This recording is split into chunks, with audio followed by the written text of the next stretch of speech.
Good morning all of you. आज मैं लंबे समय से सुनते आ रहे हैं काला धन।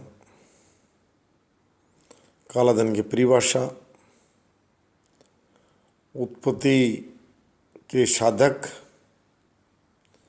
निदान और युवा पीढ़ी में आशावाद और जिम्मेदारी का भाव पैदा करने के लिए ये वीडियो सर्जित की जा रही है। काला धन, धन को काले रंग में डुबोना नहीं है, वरन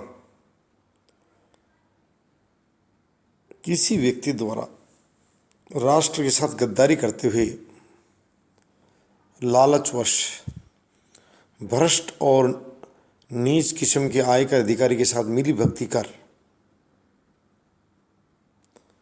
चोरी करके जो धन इकट्ठा किया गया है, बिना कर चुकाए जो धन छिपाया गया है, उसका नाम काला धन है। मैंने पहले कह दिया, ये एक नीच किस्म का कार्य है और नीच व्यक्ति के सहयोग से किया जाता है, जो बहुत ही घृणित कार्य है। इसमें सीधा सीधा किसी दूसरे का नहीं, राष्ट्र के साथ गद्दारी होती है। आशावाद और अच्छे नागरिक पैदा करने का भाव मैं इसलिए बच्चों में पैदा कर रहा हूँ, जो आज की युवा पीढ़ी सिविल सर्विसेज की तैयारी कर रही है, स्टेट सर्विसेज, सेंट्रल सर्विसेज, उन लोगों के हाथ में कर संग्रहण कार्य होता है, टैक्स कलेक्शन की ड्यूटी होती है।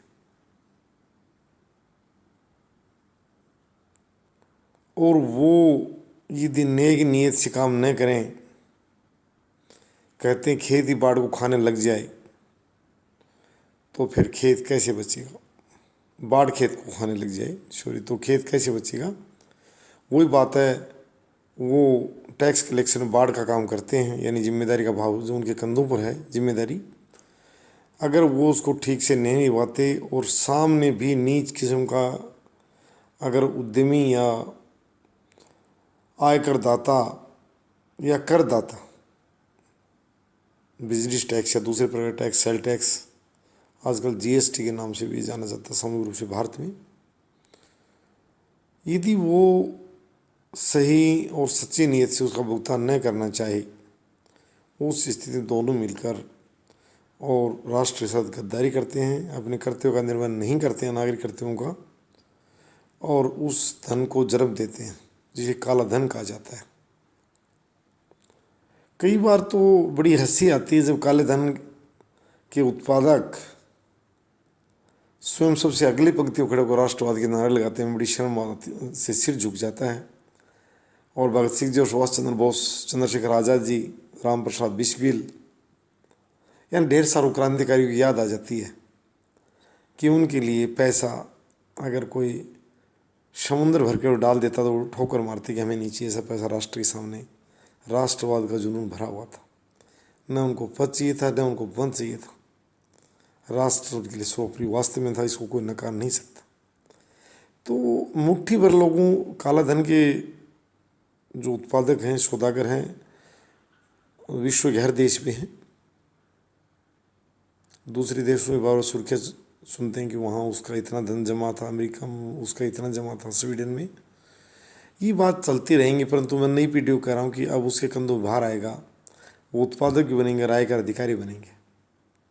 कहते हैं बीती तय बिसारी पुरानी बातों को भूल जाइए, उनको ज़्यादा गाने से कुछ हासिल भी होने वाला नहीं है। जो समय निकल चुका वो अच्छा था, बुरा वो निकल चुका है। हमें ज़्यादा उस बात पर सीख जरूर ले सकते हैं कुछ, परंतु ये मैं कहूँगा, जो नई सेवा के अधिकारी जो सामने आ रहे हैं और नए उद्यमी जो सामने आ रहे हैं, नए कॉरपोरेट सामने जो आ रहे हैं, वो निश्चित रूप से इस कार्य को ऐसा अंजाम दें कि ये शब्द भावी पीढ़ियों को सुनने को नहीं मिले। ये कोई बहुत बड़ी बीमारी नहीं है, मुट्ठी भर लोगों द्वारा इस तरह कार्य किए जा रहे हैं। बाकी देखने में आता है जो आयकरदाता हैं या करदाता हैं बड़े ईमानदार होते हैं, इसको बात नहीं, कई बार देखते हैं जब वो अपने टैक्स अदा करते हैं, वो कहते हैं कि बेकार का लालच गलत है, यानी बड़ी खुशी से देते हैं, इसको बात नहीं है। इतनी ये मुट्ठी भर लोग हैं और ये बड़े समृद्ध लोग भी हैं, ऐसी कोई बात नहीं कि भाई इनको देने के लिए उनके पास कर नहीं था, ऐसी कोई बात नहीं है। तो आशावाद से भरें कि जल्दी ही इसका उत्पादन ही बंद हो जाएगा हमारे देश में।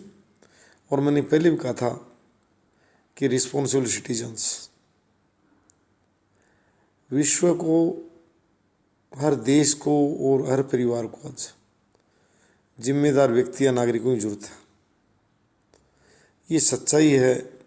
अगर उसमें जिम्मेदारी का भाव होगा तो इस तरह कार्य को अंजाम नहीं देगा और ये बुरा जो उत्पादन सुनने में आ रहा वो नहीं होगा और राष्ट्र का भी नुकसान नहीं होगा।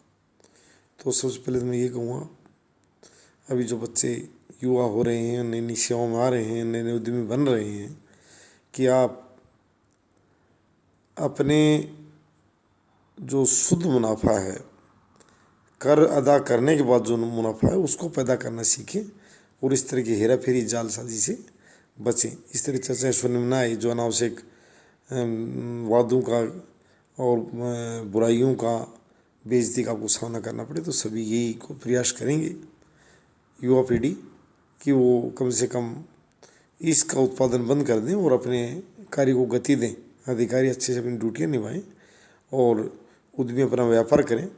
उद्योग जगत की राष्ट्र को, हर राष्ट्र को बड़ी तरक्की के लिए आवश्यक है।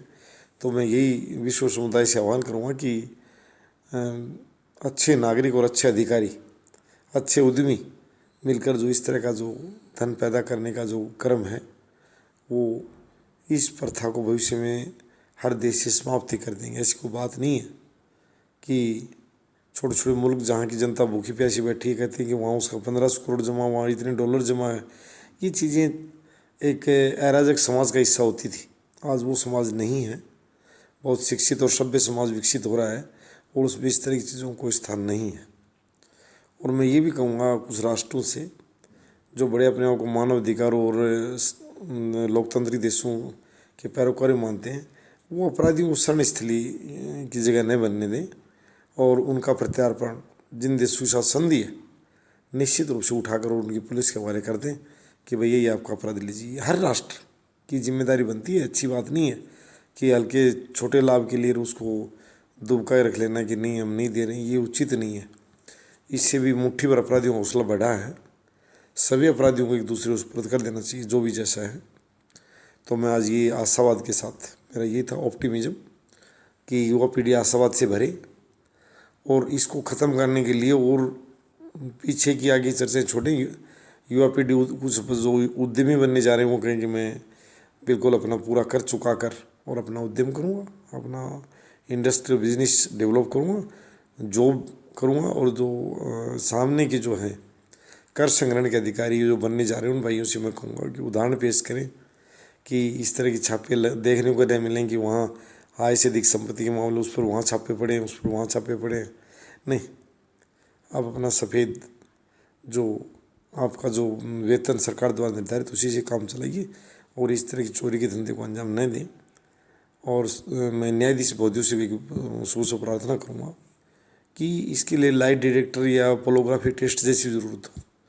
यदि कोई मामला पुलिस के अधिकारी कर्मचारी और भ्रष्टाचार निरोधक ब्यूरो के अधिकारी और सजग नागरिक बड़ी मुश्किल से किसी एक आध चोर को पकड़ कर लाते हैं तो वो साक्ष्य की आवश्यकता नहीं पड़ेगी। जब पोलोग्राफिक टेस्ट और लाई डिटेक्टर टेस्ट की व्यवस्था है तो ये अपराध भी कोई छोटा अपराध नहीं है, तो इसका भी सहारा लिया जा सकता है।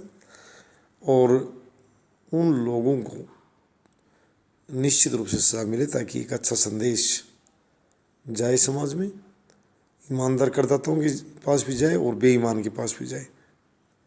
तो सभी अपने अपने दायित्व को आगे बढ़ाते हुए सभी मिलकर समग्र प्रयास करेंगे इससे कि व्यक्ति के हाथ में ऐसा कुछ नहीं है कि वो 1 मिनट में इसको कुछ ख़त्म कर दे या इसको कहीं से वसूल ले, ऐसा कुछ नहीं है। हम सभी मिलकर और हर देश के नागरिक, मैं विश्व समुदाय को एड्रेस करते हुए वीडियो डाला है। ये किसी राष्ट्र की समस्या नहीं, भारत पाकिस्तान की समस्या नहीं है, ये लीबिया की भी है, ये बांग्लादेश की भी, ये नेपाल की, सब जगह की अलग अलग नाम लेने की ज़रूरत नहीं है। ये राष्ट्रीय समस्या है, स्विट्ज़रलैंड की और स्वीडन की भी है। तो सभी मिलकर और इस काला धन की जो इस जो टर्म है ब्लैक मनी, ये लगभग सभी भाई मिलकर समाप्त कर दी। बहुत बड़ी समस्या नहीं, मुट्ठी भर लोग, मैं कहता हूँ किसी भी राष्ट्र में इस तरह के लोगों की तादाद 1% भी नहीं है, तो बहुत कम है। और सामने इसको रोकने के लिए जो सामने पक्ष में जो लोग खड़े उनकी संख्या उनसे कई गुना ज़्यादा है। तो वो निश्चित रूप से सभी मिलकर और इस समस्या का निदान ढूंढ लें, इससे हर राष्ट्र को प्रगति में लाभ मिलेगा। धन्यवाद।